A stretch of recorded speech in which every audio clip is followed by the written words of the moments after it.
profeta affligge gli stolti e dà luce al cuore dei giusti. A nessuno nega il suo pane, che profuma di luce e di sale. Più nessuno potrà gioire della vittoria o della sconfitta, che il dolore di ogni fratello è sempre una ferita aperta. Il profeta è colui che vive la parola come l'acqua del fiume. Il profeta va per la sua strada, superando ogni confine. In questo mondo di latta si lotta per non dovere più lottare. I profeti hanno urlato con tanto sangue, con tutto il cuore.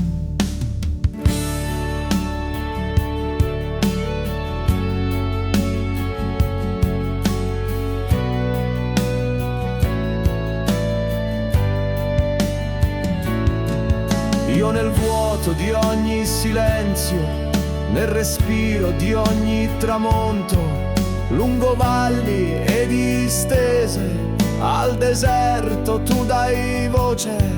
Di ogni traccia resta un segno, in questa terra, in questo mondo, ed ogni sguardo racconta storia, ogni parola una vita intera.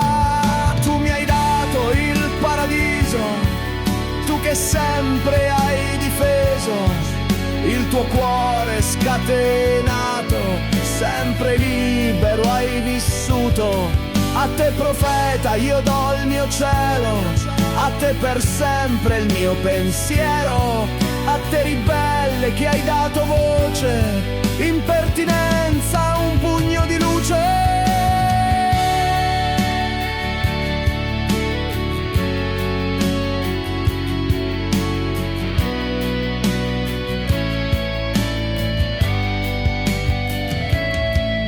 Il profeta vive nell'oggi, spolverando il domani.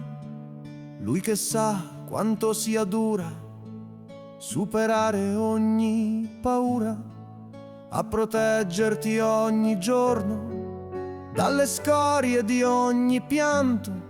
Resta chi ha dato se stesso e sarà sempre al tuo fianco. Dei politici non si cura, delle loro false promesse. Lui legge dentro ai cuori, vede tutto dentro e fuori. Il profeta costruisce futuro, ma non è per quello che sia più chiaro. Agli onesti lui dona la forza di restare integro e puro. Io nel vuoto di ogni silenzio, nel respiro di ogni tramonto, lungo valli e distese, al deserto tu dai voce. Di ogni traccia resta un segno, in questa terra, in questo mondo, ed ogni sguardo racconta storia, ogni parola una vita intera. Tu mi hai dato il paradiso, tu che sempre hai difeso il tuo cuore scatenato, sempre libero hai vissuto. A te profeta io do il mio cielo, a te per sempre il mio pensiero.